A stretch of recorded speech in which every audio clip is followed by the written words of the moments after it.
Hello everyone, welcome back. This is Kiran. हम कर रहे हैं PGDSLM कोर्स के notes, that is post graduate diploma in school leadership and management. इसका subject code है MES 004। तो हम ब्लॉक 1 की यूनिट 1 कर रहे हैं अभी। तो लास्ट टाइम मैंने आपको 2 टॉपिक्स करवाए हैं, that is socio economic factors which are affecting the schools, and second topic हमने किया है फ्यूचर ऑफ स्कूलिंग। आज हम थर्ड टॉपिक करेंगे, दैट इज़ सेक्शन 1.5 जो इग्नू के स्टडी मटेरियल में दिया है। 1.5 section, that is imperatives of a plan of change in schools. अगर हम स्कूल्स में कुछ चेंज प्लान कर रहे हैं तो उसके क्या इम्पेरेटिव्स होंगे। इम्पेरेटिव्स मतलब उसकी क्या कैरेक्टरिस्टिक्स होंगी, क्या विशेषताएं होंगी, या क्या हम एडवाइस कर सकते हैं कि दीज आर द थिंग्स जो हमें चेंज करनी पड़ेंगी। तो अगर हमें कोई भी प्लान करना है चेंज करने का, तो उसमें हमें 3 थिंग्स सबसे पहले देखनी है। फर्स्ट, आपको देखना है पॉलिसीज़, कि आपको कुछ पॉलिसीज़ बनानी पड़ेंगी। सेकंड, हमें देखना है करिकुलम, एंड थर्ड हमें देखना है ह्यूमन रिसोर्स मैनेजमेंट। ठीक है जी। तो पॉलिसीज़ बेसिकली डिफ़ाइन करती हैं बिलीफ ऑफ स्कूल। ठीक है, कि जो आपका स्कूल है वो किन वैल्यूज़ में बिलीव करता है, उसका क्या बिलीफ है। जैसे इसमें आपको ये बताना है फर्स्ट पॉइंट में कि weather it is child centred, जो स्कूल है आपका वो चाइल्ड सेंटर्ड है, बच्चों पे कितना ध्यान देता है। Then whether it is inclusive in education और नॉट, कि आप स्पेशली एबल्ड चिल्ड्रन को भी ले रहे हो या नहीं ले रहे हो। और does it believe in equality, कि कास्ट क्रीड कलर के अकॉर्डिंग आप एडमिशन एक्सेप्ट कर रहे हो या नहीं कर रहे हो। ठीक है, उसके बाद हमें पॉलिसीज़ बनानी पड़ेंगी regarding teacher student ratio, fee structure, infrastructure of school, curriculum, facilities जो भी स्कूल में प्रोवाइड की जाएंगी, क्वालिफ़िकेशन क्या होगी टीचर्स की, एक्सपीरियंस क्या होगा टीचर्स का। ठीक है जी, आप ये सब पॉइंट जो है वो एक्सप्लेन कर सकते हैं। एक बार मैं आपको फिर से बता देती हूँ, जो पॉलिसी वाला पॉइंट है उसके अंडर आप एक्सप्लेन करोगे that policies define the belief of institution, right. तो आपको 3 चीज़ें बतानी हैं कि जो स्कूल है वो चाइल्ड सेंटर्ड है या नहीं है, whether it believe in equality और not, and whether it believe in inclusive education और not.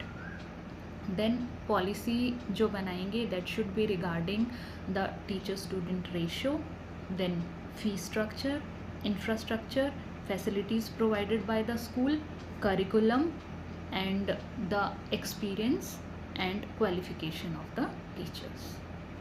Then second point is curriculum. तो curriculum हम कैसे सेट करेंगे। ठीक है, तो देर आर सम गाइडलाइंस जो कि आपको फॉलो करनी पड़ेंगी करिकुलम के लिए, जैसे kind of subject to be offered to students. ठीक है, कि किस किस तरह के सब्जेक्ट्स आप उनको बढ़ाओगे।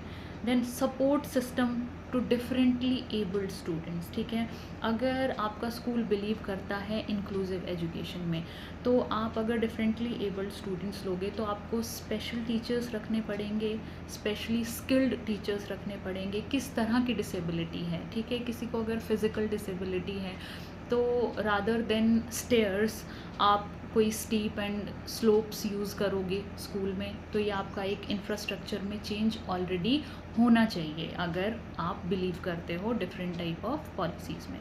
तो करिकुलम में this will also come.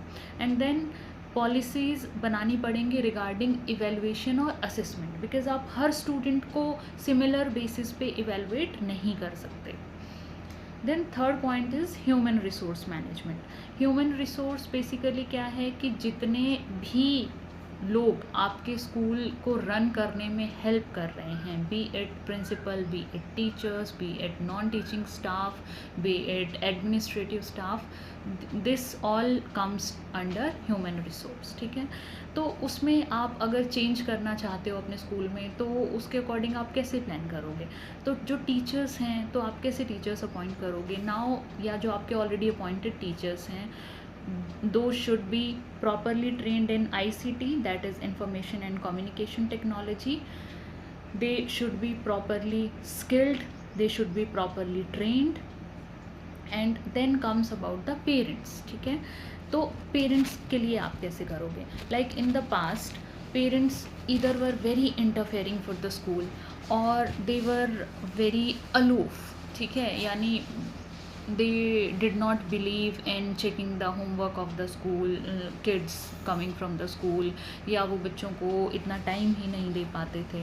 But now with the change there should be commitment from the parents that they will be treated as partners, they will help in decision making, they will support the philosophy of the school, and they will contribute in the growth of the school. So these are the points. So next topic is vision for school in 2025. ठीक है, तो अगर 2025 भी, it 2027 also और 2026 में भी, what are the vision for a school? ठीक है, तो इसमें हम कुछ पॉइंट्स एक्सप्लेन करेंगे. फर्स्ट इज़ पॉलिसीज़ और करिकुलम को लेकर क्या विजन होगा, टीचर्स एंड टीचिंग को लेकर क्या विजन रहेगा, स्टूडेंट्स एंड लर्निंग को लेकर क्या विजन रहेगा, एंड पेरेंट्स एंड कम्युनिटी को लेकर क्या विजन रहेगा. तो फर्स्ट पॉलिसीज़ और करिकुलम में क्या इन्वॉल्व करना है, आपको क्या पॉइंट्स लिखने हैं. 6 to 7 पॉइंट्स आप लिख सकते हो and you can note it down. तो पॉलिसीज़ एंड करिकुलम में आप लिखोगे that teachers are facilitators. Now facilitators means to provide facility, वो आपको लर्निंग की फैसिलिटी देंगे. ठीक है, तो they can not behave as boss, they will help the students out. Then teachers believe in hands on learning. Children are admitted not before the 7 years of age, या आप जो न्यू एजुकेशन पॉलिसी है उसके basis पे भी ये point explain कर सकते हो. Then no punishment rule and teacher student ratio should also be less. No time table, flexible schedules, collaboration between government and private schools. इन पॉइंट्स को आप लिख सकते हो. You don't need to explain it much ahead, आप just इन points को hyphen या डॉट के साथ normally you can write it down. Then there come teachers and teaching in 2025. ठीक है, तो टीचर्स के लिए हमारा क्या विजन रहेगा, that there should be high tech classrooms where teachers can teach. Teachers should be tech savvy, they should be easy going with the technology. They also should know the life skills. There should be no examinations here. Then third point आता है student and learning in 2025 कि उसमें students का कैसे रहेगा. तो student के लिए vision है that they will come up as global citizen. They will learn from anywhere through internet technology. They can learn and they can earn. अब students need to be independent, right?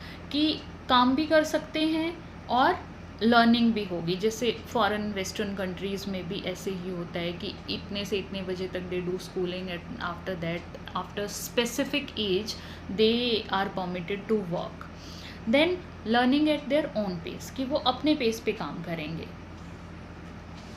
जिस time पर वो learn कर सकते हैं, जितना उनको learn करना है अकॉर्डिंग टू दैट.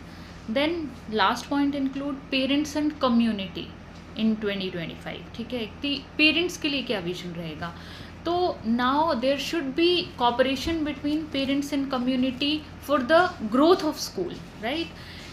तो उससे क्या होगा, that will enhance the literacy rate, that more and more students will come, they will willing to learn more. Everyone is supportive of education. then जब पेरेंट्स भी इन्वॉल्व होंगे, community भी involve होगी, तो education will be easy and students will be more interested. Then there will be availability of vocational education, because जब community के सब members जो हैं वो ग्रोथ में हेल्प करेंगे या उनका एक विजन होगा स्कूल्स के लिए, तो वोकेशनल या स्किल बेस्ड एजुकेशन बहुत इजी हो जाएगी. Then value based and skill based learning, because parents जो हैं वो भी कुछ अच्छा सिखाएंगे बच्चों को, तो वैल्यू बेस्ड लर्निंग बढ़ेगी. और जो कम्युनिटी है वहाँ पे भी आप हर जगह से या एवरीबडी इज़ हेल्पिंग यू तो स्टूडेंट्स जो हैं वो ज़्यादा लर्न कर पाएंगे, तो स्किल बेस्ड लर्निंग भी बढ़ेगी. So that was about the imperatives of plan of change in school and vision for school in 2025. So इसके जो नोट्स हैं वो उनके पिक्चर में अभी साथ में अटैच कर देती हूँ वीडियो में, so that it can help you out.